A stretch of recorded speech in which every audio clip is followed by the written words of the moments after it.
moderator and webinar organizer. Just a few housekeeping notes before we get started. All attendees have been put on mute, and this is just to cut down on any background noise so we don't hear any rumblings going on. If you have any questions during the presentation, there's a question box that you can use to type them out, and we will go ahead and answer questions at the end. If you prefer to ask your questions rather than type it, just use the raise hand button and we'll unmute your line for questions at the end.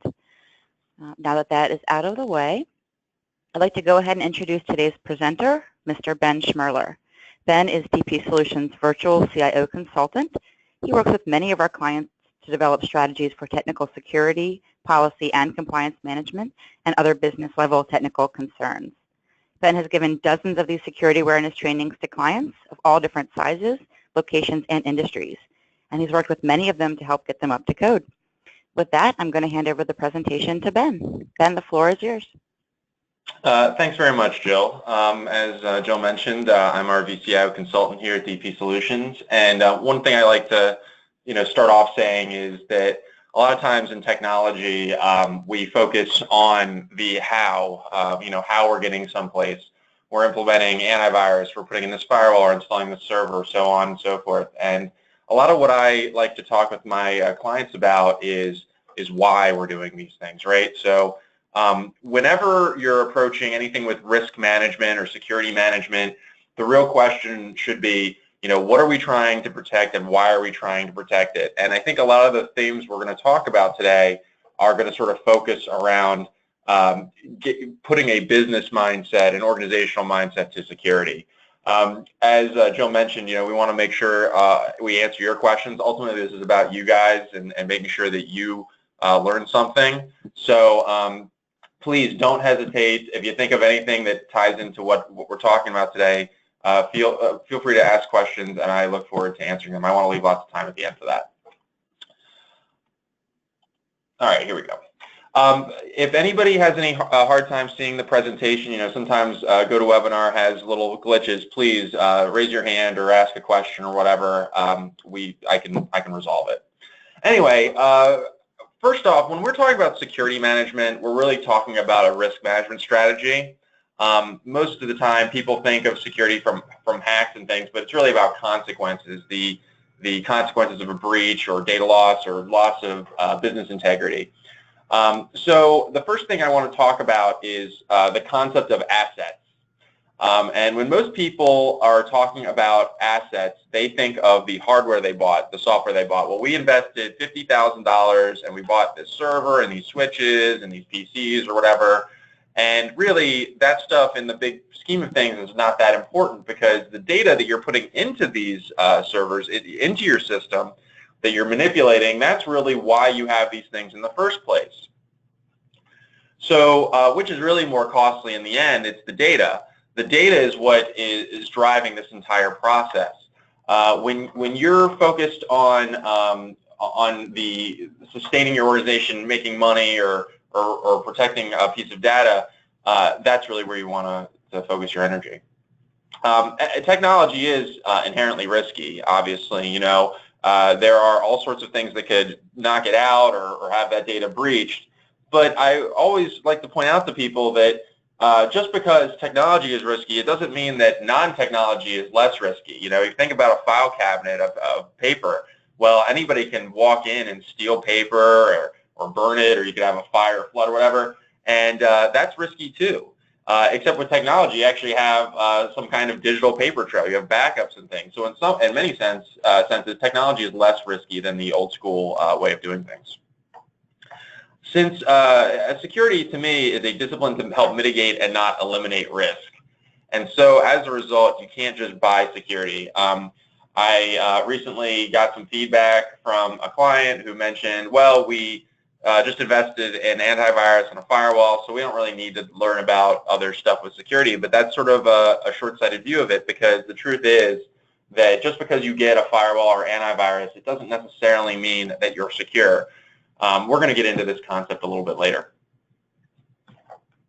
I'm going to turn it back over to Jill. We have a poll question. We like to get our audience involved. Thanks, Ben. Okay, our first poll question is, we want to know if any of you have ever experienced any serious downtime as a result of a security incident. yes, no, or you don't know. It'll just take a few seconds to answer, and we'll see where everyone stands.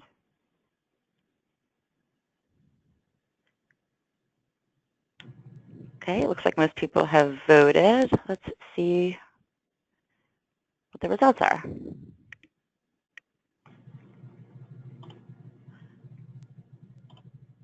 Okay, it looks like we have 33% have experienced and 67% have not.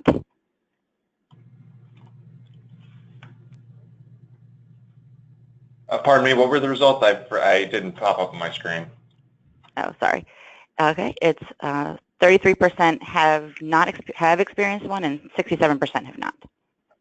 Oh, okay. So one thing I'll point out about that is that just because you think you haven't experienced one doesn't mean that's necessarily the case, right? I mean, a security incident can be defined in a lot of ways. It can be defined as a virus infection or a hack that's brought down a PC, but it also could be someone's credentials being compromised or someone snooping on your network. So a lot of these things in security are very much unknown. I'd like to talk about a few of today's threats here. These are just a few things that I like to talk about that sort of speak to what a typical organization might face. Interconnectivity, right? It's great. We can do more with less now than we ever have. Email is so powerful. You don't have to courier documents all over the place. You don't even have to use old school faxes or whatever. We can share data practically instantly. And as long as you have an internet connection, there's so much you can do to share data, and it's really changed the way organizations work.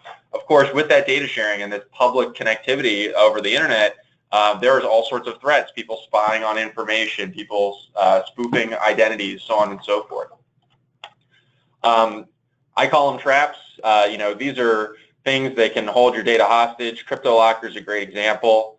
When you get infected with CryptoLocker and somebody locks up your files and says, give us all this money and we'll unlock your files, they don't actually care about your data, right? They're not actually looking at that. What they want you to do is pay that Bitcoin or pay some sort of ransom to them to give your data back. They know that you care about that data, and so they want to exploit your weakness to that.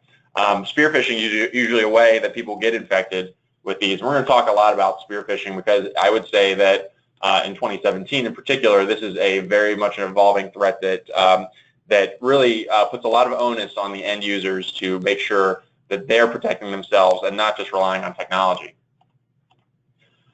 There's data theft from unsecured web traffic. So if you take an email and you just send off a piece of data and you're not using some kind of encryption solution to code that data in such a way that it can't be read by others, that might as well be public information, because anyone with the knowledge and tools can spy on that traffic over the public internet and then use it for whatever purposes they want. So if you're going to a website and it just says HTTP at the top, or if you're sending an email that says, here's my tax return, you better make sure that you're using an encrypted channel to do that. And if you're not, you're really making a mistake. You're really taking a risk with that sensitive data. Mobile devices, to me, is also very much overlooked these days. I posted an article on LinkedIn the other day just about how Android's applications, legitimate applications, are being exploited by malware. It's a very interesting read if you want to check it out. But the truth is that mobile devices are a lot different than a lot of other devices that people use. If you think about a typical company, the computers, the phone, the handset phones, printers, so on and so forth, they're usually issued by the company, right? And they have all the stuff set up on it, like the antivirus and so on, that it comes with that what the company does as an organization. But mobile devices are a lot different. There's the idea of bring your own device, BYOD, where, my cell phone, for example, I have a Samsung S7. That's my phone, right? I got it from AT&T. It's my account, but I do company work on it. And I suspect more people are like me than getting them issued from their organization. But if those devices aren't managed and we don't have some kind of control over it, we're really taking a risk with the data that goes through them, because it's really the Wild West when it comes to mobile devices. Compliance and regulation, I mean, obviously these things are designed to protect data, but if you're caught with your pants down, so to speak, on regulatory needs, such as HIPAA or PCI or FISMA or whatever, you could be held to account for that, either with fines or, in some cases, criminal threats if you're not meeting a security standard when it comes to specific data, like usually personally identifiable data of some kind. And the last thing I bring up, because it happened quite recently with one of our clients, is just natural disasters, right? You know, I consider security and risk management not just protecting people from hacks, but making sure that they have access and availability to their data. And so if there's a fire that burns down the building, but you need to keep your organization running, perhaps you're in the medical field and you need to provide patient records to a third party, or if you're an attorney and you need to go to court the next day, well, you need to make sure you have access to that data somehow. So you need to have a robust system that can withstand a natural disaster and get you back up and running in a reasonable time, depending on the sensitivity of the data. I want to show a few stats on ransomware. These are just interesting numbers I found to show you that the threat's real. The total cost to the world economy for computer and network cybercrime is estimated to be at $445 billion. That's more than the gross domestic product of a lot of countries out there. It would even, if it was just the U.S. economy, that would be a few percentage points of our economy, just to give you a sense of scale.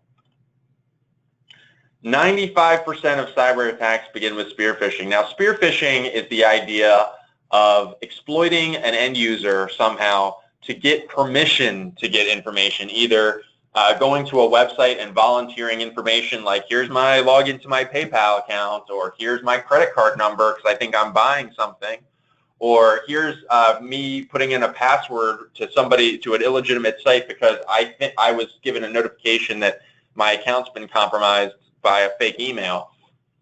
These spear phishing attacks are on the rise in a major way. If you're not prepared for it, you're probably going to get hit by it, because there was a 65% increase in phishing attacks in 2016, 1 million discovered events worldwide. 86% of all phishing emails contain ransomware. So that thing I was talking about, CryptoLocker, for example, when you touch those emails, you are inherently putting your data at risk, and you could be basically allowing the bad guy into your network. In a survey last year, 1 out of 2 people surveyed said that their organization suffered some kind of ransomware attack in the past 12 months. I imagine a few of the attendees today have experienced ransomware attacks. That wouldn't surprise me at all. I mean, it's a very common occurrence. It's very costly, not just with resolution, but also the productivity concerns. Here's something about mobile devices. 136,000 or so Kaspersky observed ransomware attacks in a 1-year period, and that's 4 times what happened over the previous year. As I said just the other day, I posted an article about how legitimate apps in the App Store were being exploited for ransomware. If you think about it, I'm talking about Android now, but the same applies to the iTunes Store for Apple. Beg your pardon. There are millions of apps that go on these sites, and if you're thinking that Google and Apple are scrubbing these apps to make sure that they can't be exploited, you're not really thinking about it correctly, because the truth is that there are so many vulnerabilities out there. It's not fair to even put that on Google and Apple. You have to be proactive yourself to make sure that the device itself is secure and that you're using the tools and behaviors that are going to ensure that security. And that moves us to our next poll. Sure. We want to see what you guys think, what percentage of ransomware is tied to emails. Now, we haven't gone over this, but just given what Ben's been discussing a little bit, we wanted to see what you guys think. All right. Is it 6%, 24%, 79%, or 99%?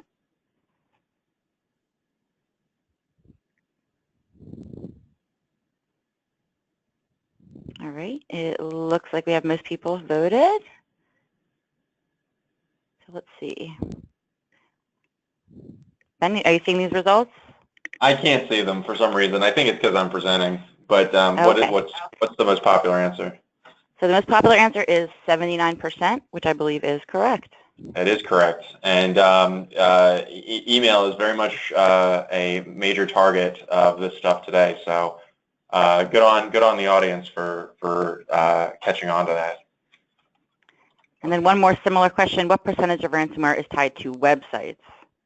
Do you guys think it's 8%, 20%, 56%, or 83%?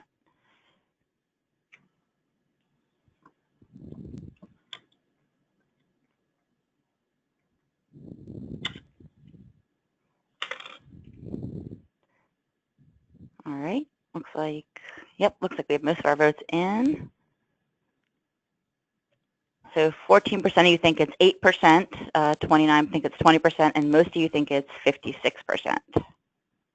It's actually the 20% number. So we put this out there to point out that most of this is happening through email. And also, interestingly enough, almost all of this ransomware is accounted through email and web code. So it's often not necessarily some file that's brought in on a USB drive. You know, I know a lot of people want to do things like disable USB, which is a great idea. You know, if it's not necessary, you should disable it. And it's a regulatory concern for a lot of groups where that's required. But if you're going to get hit with ransomware, chances are it's because you went to a bad website or opened up the wrong email. So that's just an interesting stat, I think.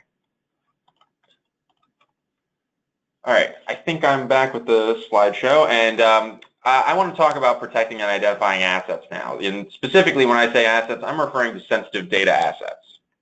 So the first thing we need to do before coming up with a strategy is really taking the organizational exercise of identifying where your assets are located and who can access them. So you're really sort of developing a classification process. Where do you think the data on your network that is important to you is stored? Is it on a bunch of machines? Is it on one server? Is it on a few servers? What is the relative sensitivity of that data, so on and so forth? And I'm kind of skipping around here because this touches on a lot of themes. Who do you share assets with? So if you're in the medical field, for example, and you're sharing electronic patient health information with a third party, you're required to have a BAA, which a business associate agreement, which says that the associate is taking the data as seriously as you are. Because if you're sharing data with whoever and that data just flies, you know, to any sort of third party, well, there has to be some accountability for that. It can't just be relatively secured within your office, but through all points in between. Pardon me. Is there data sprawl? And data sprawl is a concept of people pulling down data to their own machines and storing it there instead of a centralized location where it can be managed. It's certainly understandable when people travel or, you know, perhaps for performance reasons or whatever, why someone might want to take a document with social security numbers or a patient record down to their personal laptop for whatever reason. And that's fine within reason. But there has to be something that controls that ultimate flow of data. And we don't want a machine to be lost, you know, left on a taxi somewhere, or perhaps just destroyed for whatever reason. You know, it spilled coffee on it, and now the data is for some reason not usable. We don't want to lose data because of those sorts of incidents. So really, we need to make sure data is in places where it's backed up and secured as best as possible. And then most importantly, what is the actual value of these assets? And value is a very nebulous concept, but I'm talking about the productivity losses when that data is unavailable, liabilities to the organization in terms of fines or any kind of remediation costs for loss of that data. Obviously, the integrity of the organization. You know, people do not want to work with groups that don't protect their data. Target, when they had their credit card issue from a few years ago, in the holiday season, saw a major drop in the amount of customers just that season because people just didn't want to do business with them. Now, is Target inherently less secure than other retailers? Probably not in the big scheme of things, But when word gets out there, when you're publicized for having a security incident, which is sometimes part of the regulation of this data, you can get hit. And one thing I don't list on this slide, but I think ties into value as well, is emotional value or things like that, where, I don't know why that just happened, where, you know, for example, your pictures. You know, most people have like family pictures that they care about. Well, no one's fining you if you lose pictures, but you'll certainly be emotionally invested in those pictures. So you want to make sure that if it matters to you personally, that you have a data strategy plan for it. So the technical security philosophy we have is that the data assets get the most protection, and the data should be classified based on value. It's okay to have data stored that you maybe just do a regular backup on and that's it, if it only is, you know, basic data, things that you're not worried about too much. But of course, if data is really important, you need access to it in an hour if you were to lose it, or if it needs to be restricted to certain users, then we need to organize your network in such a way that creates that kind of value. And as such, the backups, recovery, availability are all tied to that value. As I said, if you need to get to your data in an hour, we're going to be designing a much different backup and disaster recovery solution than we would if you said, oh, I need my data in a week. Amazon Glacier provides a really nice service, for example, where you can archive data for the long term, and it's very, very cheap. But the recovery of that data, if you need it, is long. Well, if you're talking about data that's 20 years old and you're only keeping it because you have to keep it and you don't expect to need it right away, well, that might be a good solution. But data that you were working on yesterday for a proposal that's due today, that's something you need to have much quicker availability to. And your solutions need to be designed with that in mind. The flow of data between endpoints must be secured. You must have encryption if that data is important to you along those points, which means that when it's sitting at rest on your server, that you should probably have disk encryption. If you're sending an email to somebody else, a third party with sensitive data, that transmission needs to be encrypted. If you're working from home remotely and accessing a server that has sensitive data, you need to make sure that that communication is encrypted and secured so people can't spy on you. We are basically creating borders around where data can be used. And even though the internet is a public space and data flies all over the country and the world for that matter, we need to do things to make those channels secure, that the data itself can't be read. And that's what encryption does. End user knowledge of the value of the asset. So all of this technology is really great, but unless end users who are touching that data understand how to deal with that data and understand why it matters, then we're not going to expect them to take the right approaches when it comes to managing it. Why should someone send an email encrypted, which may take a step extra, if they don't understand that that data that they're sending is sensitive in and of itself? This is kind of why I mentioned the person who says, well, I just bought all this stuff and I don't need to get this behavior lesson. Well, that's not true. People can make mistakes based purely out of ignorance. I always tell people, and this speaks to my role here, is that don't focus on how, right? Don't focus on what kind of encryption solution you need or what kind of backup you need. What you need to focus on is who are we as an organization? What matters to us? What matters to our clients or patients or members or whatever? And what are we trying to accomplish here? Think of it in a business term, in a term that you can understand. And then you should work with people like me on solutions. You know, I don't necessarily know all the technical solutions out there, but what I do understand is why things matter and what we can do to limit that exposure of risk based on the needs of the client, based on the organizational needs. And that brings us to our next poll. All right, thanks, Ben. All right, given what you guys have been learning so far, we want to know if you think, is it easier for hackers to attack a user than to attack the security obstacles that stand in their way? True or false?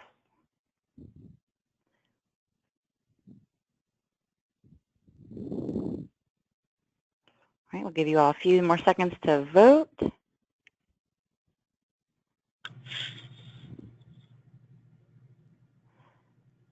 Okay, great. Looks like everyone has voted. And the results are in. Most of you think it is true. Yes, well, it's definitely true that end users are easier to exploit.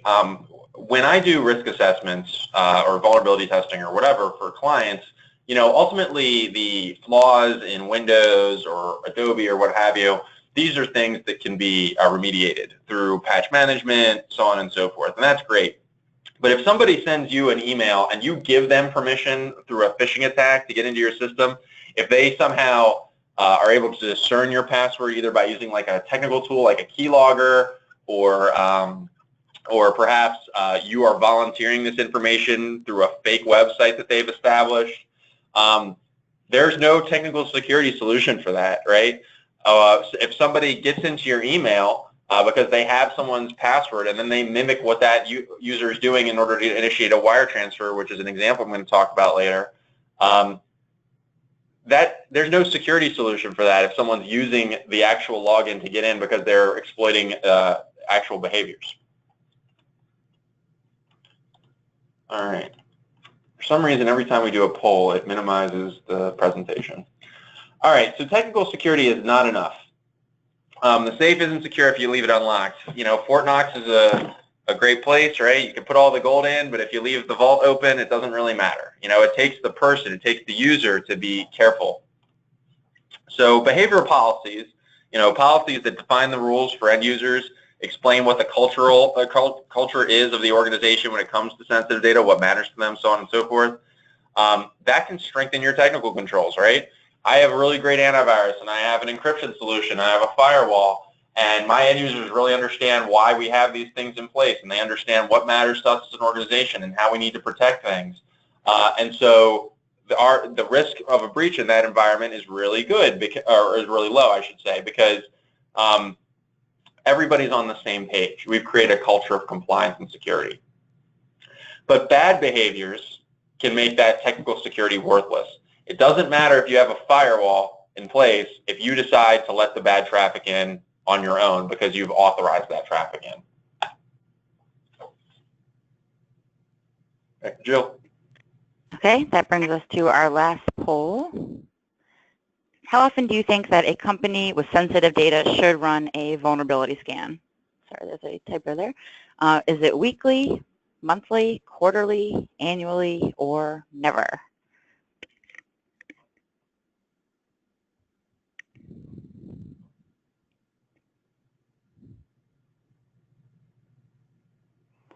Okay, we have our votes in. We have 88% of you think it's weekly and 13% say quarterly. So Ben, what is the best practice? So it's kind of a trick question in the sense that there isn't necessarily one size fits all solution. Weekly actually is, I would say, not totally necessary most of the time. PCI, for example, the payment card industry demands quarterly scans at the moment. I think that's prudent as long as it's manageable. There are other standards that say 1 year for vulnerability scans.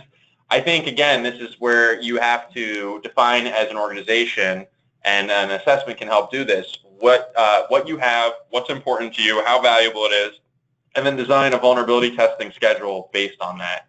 Well, we control data that represents $100 million in liabilities, just to give a really huge example. Well, if you have data that matters that much, then yeah, we should be doing vulnerability testing regularly. We really don't want that stuff to be exploited. But if you're a smaller organization, you just want to you already have some good support in place, you're doing a lot of things right technically, you've created a good culture, maybe annual scanning is more appropriate for you. I would say if you really are trying to develop a vulnerability testing schedule, the best thing to do is to contact us. We can talk about the ways to approach that. Okay. Back to the slideshow. So common misconceptions. I always like to talk about this when talking about security awareness and best practices because a lot of people sort of fall for these things. I have antivirus so I can browse anywhere. I'm not worried about it. Well, the truth is that no antivirus is 100% perfect. There are lots of technical surveys that go around showing how effective antivirus solutions are, and they are very effective. I mean, don't get me wrong. but nothing's 100% perfect. Nobody ever hits that mark. And the truth is that there are new vulnerabilities, new exploits, new viruses, new malware that come out every day. And so to expect AVG or Symantec or Trend Micro or any good application to protect you from everything is a fool's errand. We have a spam filter, so email is safe. Well, spam filters are great, but spam filters are also kind of dumb in the sense that they score emails. They look at who sent it, what's in it, the subject line, if there's an attachment, so on and so forth. They give it a score based on that, and if it hits a threshold, it gets thrown into quarantine, and if not, it gets to your inbox. A lot of spoofing, a lot of spear phishing attempts get through spam filters precisely because they pretend to be someone they aren't. You know, it's somebody from accounts payable, and they send an email, it looks like it's them, that says, please wire this money to this organization.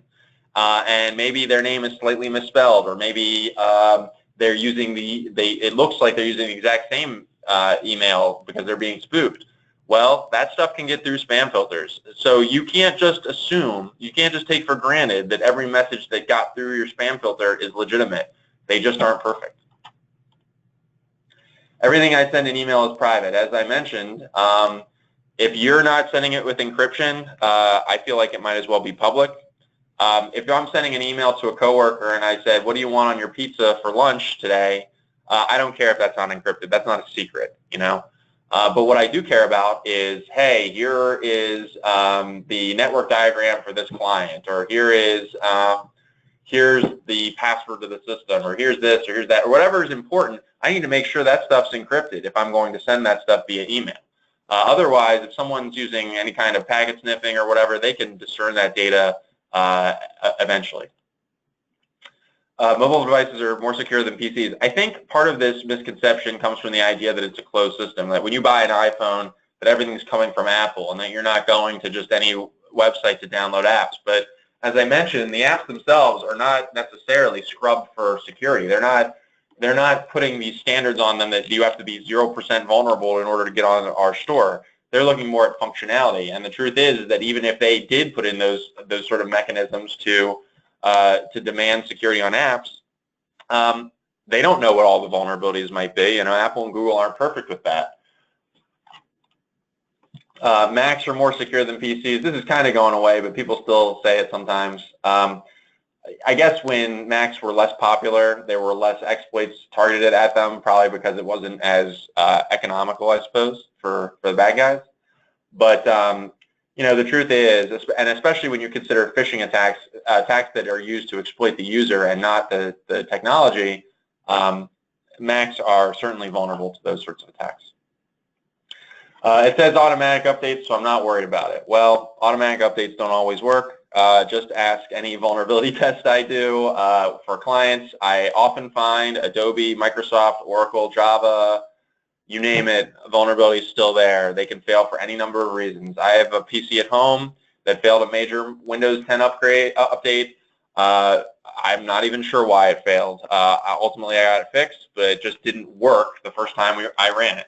Had I not addressed it, I would have had a huge exploit on my computer, but I addressed it. There's no way to eliminate all of these vulnerabilities. The important thing is that we're staying on top of it, that we're using a good patch management strategy to make sure that the vulnerability levels, that the exploit levels are at a minimum. I know that Spotify or Pandora or this application, even though it's maybe not for business, is legit, so I don't have to worry about security threats from it. Well, the more stuff you put on a computer or a phone, those are more avenues to be exploited. So consider application control as part of a risk management strategy. If you have applications that you don't need or you're not using, they should probably go, because these applications can be exploited even if they are relatively safe or legitimate. This pop-up says I have a virus and I need to fix it, so I clicked on it and then I got hit with a virus. There was a specific term I saw for this yesterday. I wish I could remember what it was called, but there are applications out there that are not necessarily dangerous in nature in and of themselves, but they refer you to things that infect you with a virus. There's a very popular attack that seems to happen sometimes where People say they're from like Microsoft or something, and they've noticed a virus on your computer and they want to help you or something like that. Microsoft doesn't do that, but hackers do, but bad guys do. And so if you see a message that's weird, something odd, the best thing to do isn't to click on it. It's best to run it through a security incident protocol, inform people within your organization, inform your IT support, and have it resolved that way. Don't go around fixing stuff yourself, because that's the easiest way to get attacked.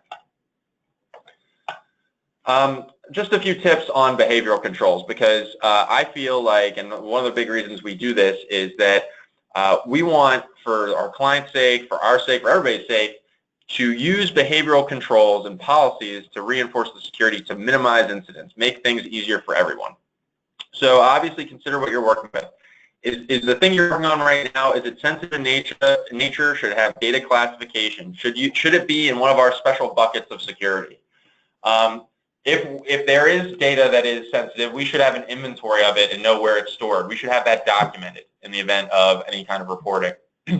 And always double check, are you sure about that? And then, is this part of our normal workflow?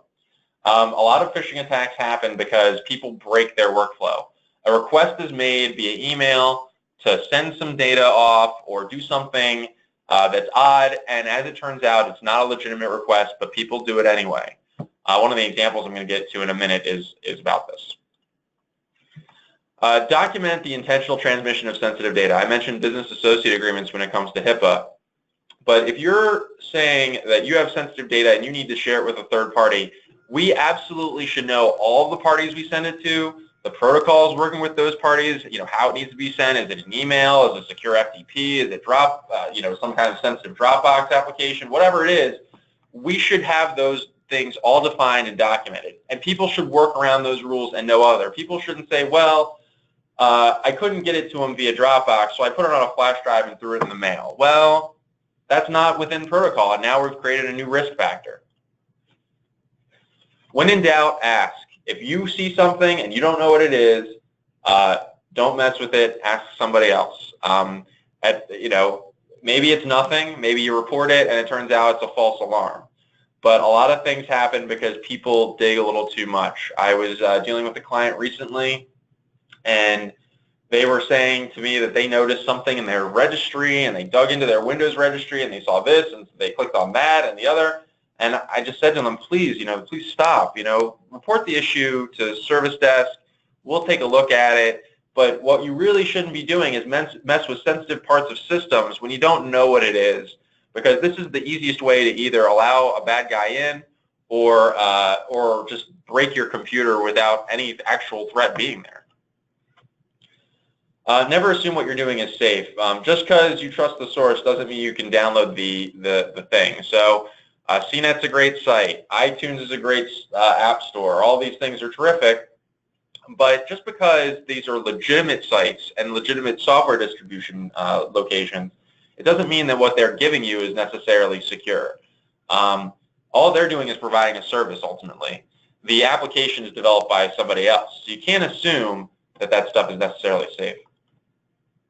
Never, ever, ever, ever share your passwords. There is no need for two people to have one password for one account. Really, people should have their own user IDs, their own passwords, and that should not be shared. There's no need for network binders where you've got, well, here's all our users and here's all our users' passwords. There are better ways of accomplishing this. Passwords can be reset if they're forgotten. If a user leaves and you don't know how to get into their system, you can go into the back end as the administrator and get in that way.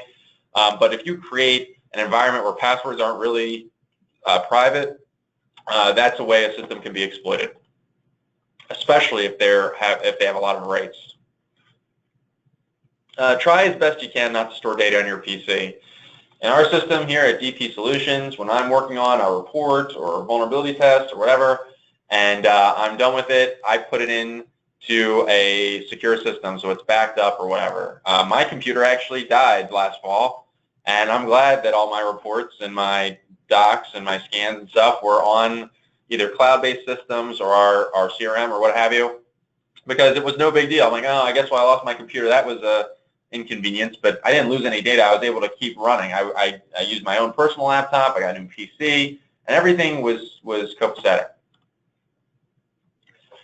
Consider the minimum necessary standard. So minimum necessary standard is specifically a HIPAA term, but I like it a lot. The user should only have the rights to what they need and no more. Not everybody on your system needs to be a system admin. I was doing an assessment recently, and we found 12 system admins. That's just too much. There really isn't a need for that many admins in a typical organization. People in one department don't necessarily need HR access, access to the HR folder on the file server. These rules can be created, and they should be made based on the data classification rules, right? HR gets access to HR. The doctors have access to the patient records, so on and so forth. You get the idea. You also want to consider incidental contact with sensitive data. I'm sure a lot of people on the call have heard of the football player, Jason Pierre-Paul. He, NFL player, was in the hospital. The ESPN reporter, Adam Schefter, wanted to understand what he was doing there, what happened.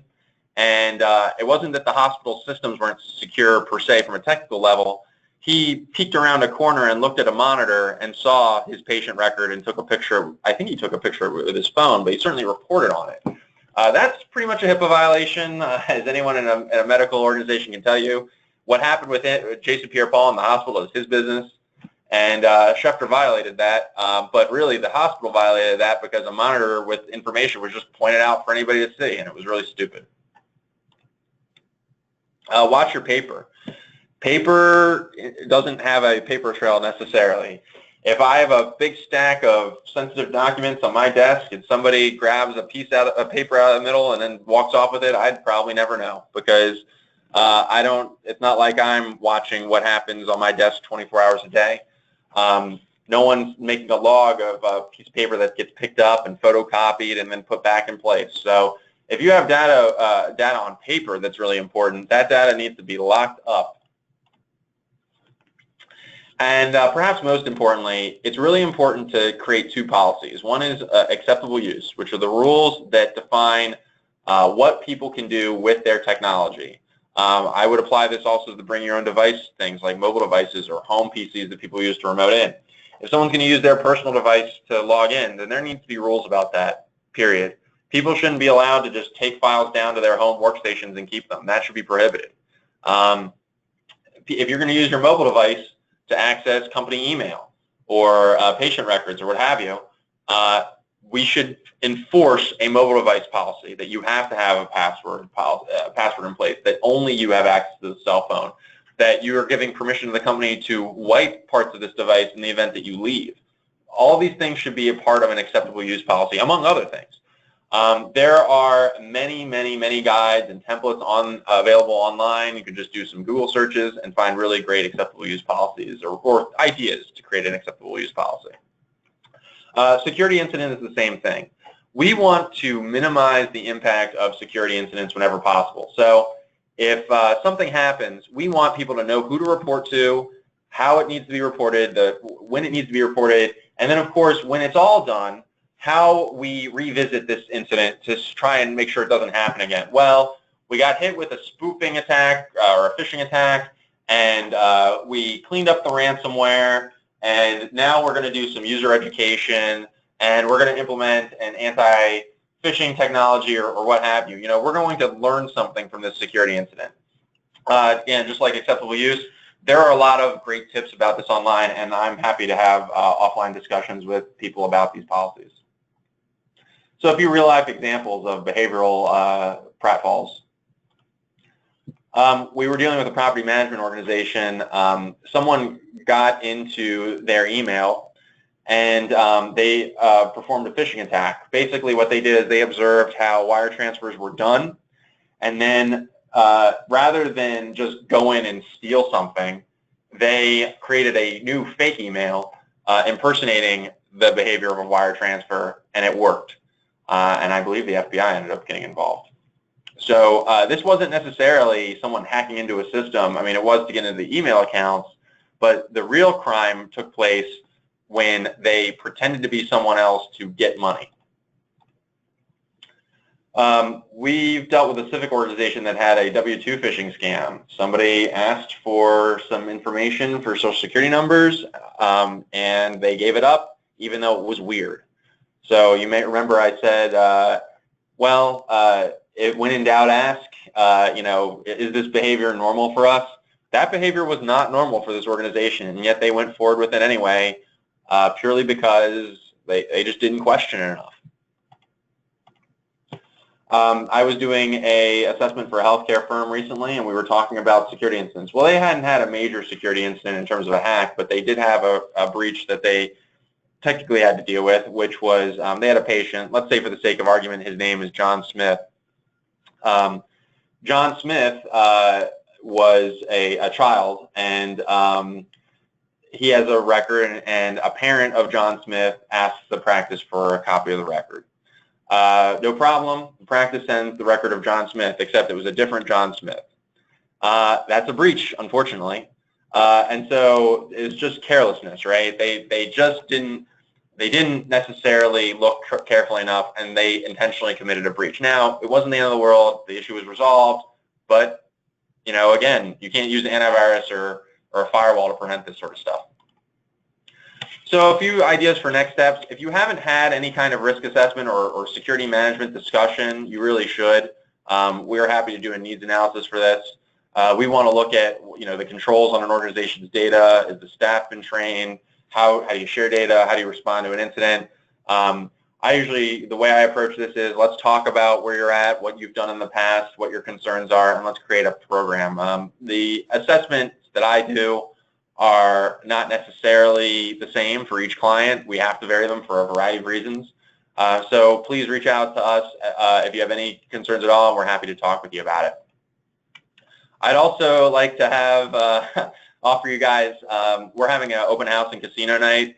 Not necessarily a security thing per se, but I'll be there, and I would love to talk with people, in a more casual environment, have some fun. But also, if you've got things you want to talk about with security, why not? I'm here to talk about it. And as you might have noticed from this webinar, I can talk for quite a bit. So please, if you're interested at all in our open house, feel free to register. We'd love to have you here, and it'll be a fun time. Now that I'm done with that, I'd like to address some of the questions from the audience. And again, this is about you guys. So if you have anything concerning you, maybe I didn't address it in the presentation, or maybe it's specific to you, feel free to bring it up, and I'll be happy to answer as best I can. Thanks, Ben. And again, if you have questions, you can type them in. There's a little question box in your browser. You should be able to type them in, and we will get those answered for you. So let's see what we have coming in. Okay, Ben, we do have one question so far. Okay. It's, do you recommend prohibiting all mobile devices on my company network? I would prohibit it if you have no control mechanism. So if everybody's just setting up email or remoting into something or using a Dropbox thing into your server, whatever, and you have no control over those devices, then you really can't have those devices connected to your sensitive assets. If I downloaded 100 files to a mobile phone and then quit the job, and then nobody has any control over my phone, well, there goes the security of those 100 documents that are so important to me. So if you're going to allow people to use mobile devices, you need to make sure you have some kind of program for them where not only technically to protect yourself, but also behaviorally. You need to have an acceptable use policy focused on mobile devices. Okay, great. And here is another one that came in. This is a good one. If I password protect a Word document, do I still need to encrypt the email that I send it in? I think Microsoft Word password protecting documents is very thin and not that great. It's certainly better than nothing. But you can, again, just go to Google and search breaking passwords on Microsoft Word documents or something like that, and you'll see that there are ways to do it. And it's a lot easier than you might think, even for people who are maybe not the most technical in the world. So, I mean, I guess it's fine. Password protecting docs is not necessarily a bad thing, but it's certainly not a substitute for email encryption. I think email encryption, if you're transmitting stuff sensitively, is essential, and also not unaffordable. It's something that can be implemented relatively easily and unaffordably. So it's sort of a, if you're talking about a risk management strategy, it's kind of a low-hanging fruit. Okay, and a follow-up question to that just came in. It's how do I encrypt an email? Okay, so the answer is sort of it depends. There are a lot of solutions. So I'm going to speak broadly and assume for the sake of our argument that everybody on the call is either using some kind of Exchange solution like Microsoft Exchange or Office 365, or perhaps even Google, like a Gmail sort of thing. But for these applications, you basically have to find a tool that will allow you to have a different kind of send for an email. Sometimes it's a button. You click Send Secure, and it's sending that email through an encrypted channel instead of a normal channel. There are a variety of reasons why you may not want to encrypt every email for, confusion's sake or what have you. We can get into that in a separate call.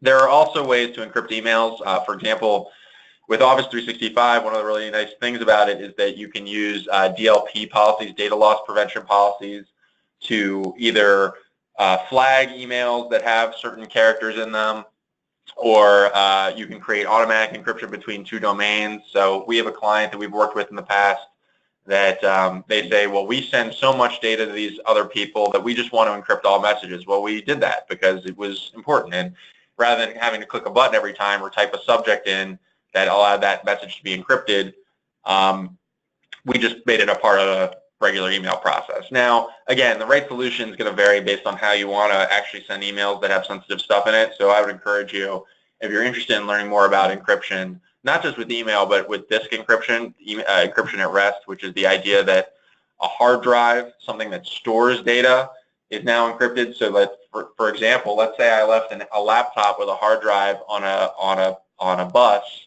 and that had a lot of sensitive data on it, that someone couldn't just remove that hard drive and read data off it, that data is secured. I would say that this is something that we should definitely have a broader discussion about. Where is your data? Where is it being stored? How are you transmitting it? How do you need to transmit it? And with who? And we can come up with a sort of comprehensive strategy. Okay, great. Hope that answers the question. We have another one. What web browser is safest to use? Web browsers, I use Chrome, but that doesn't mean Chrome isn't the safest necessarily. I would say that if you're concerned about browsing, you need to implement security solutions around that browsing. We, for a lot of our clients, or most of our clients, I would say, on support, we use a browsing tool to help make browsing safer. We can talk more about that. You certainly should have any browser that you use, whether it's Internet Explorer or Chrome or Firefox or whatever. It needs to be updated completely. And you need to have, proper antivirus, anti-malware, and of course the behavioral controls. There's no secure browser that prevents you from a phishing attack if you go to the wrong website and volunteer your information. Google Chrome's not going to save you, and the antivirus for that's not going to save you. So yeah, you can use really whatever you like for the most part, as long as it's modern, updated, supported, and is using the security tools around it. Okay, great. Here's an interesting question. Is there value in sending fake phishing emails as tests as a way of testing or improving employee vigilance? Absolutely, positively, yes. It's starting to pop up in compliance standards, but also in, just from a behavioral standpoint, obviously these phishing attacks are working. So there are a lot of tools, and I think we're gonna be using one soon, where we can actually run fake phishing tests, see who clicks on it, who falls for the bait, so to speak. Pardon the weird pun. And you can sort of see who clicked on things, where did they go. You sort of give them the landing page where they go to that site and they say, oh, well, if this was a real phishing attack, you would have been caught, but here's some tips about how to avoid it. I think it's really important, and there are actually studies that will show that phishing testing, where you send these fake phishing emails out and you try and see who catches them. You actually see the response level to those fake emails drop over time as users learn how to distinguish what a phishing attack is. So I absolutely positively recommend it. Okay, great question. Does anyone else have any more questions? Oh, here we go. We are hosted by DP Solutions. Can they administer such fake phishing exercises? Yes, we should talk about it offline, but absolutely. Okay, excellent. Thank you. Okay, does anyone else have any more questions? Looks like that is everything. Again, we will be sending a follow-up with the copy of the webinar embedded in it today, so you can look out for that today as well. Yeah. Thanks for attending. Here's some contact information. I mean, I imagine most of you have this. The other thing I always tell people before we get off the line is I try and share security articles on LinkedIn, things that are a little more end-user facing. If you ever want to check that out, we share it on the DP Solutions LinkedIn too. So, anything, things about, new security concerns. Today I posted something that might be interesting to people about how Windows 7 and Windows 8.1 are stopping automatic updates on certain computer processors, which doesn't even work properly. So people are missing updates even though they should be getting these updates. And I try and post this stuff regularly because I feel like this education really is an ongoing thing. So feel free to check us out on there too. Okay, thank you, Ben. And with that, we will go ahead and wrap up today's webinar. We really appreciate everyone attending today. Keep an eye out for email with the recording. Thanks again, everybody. Have a great day. Bye-bye.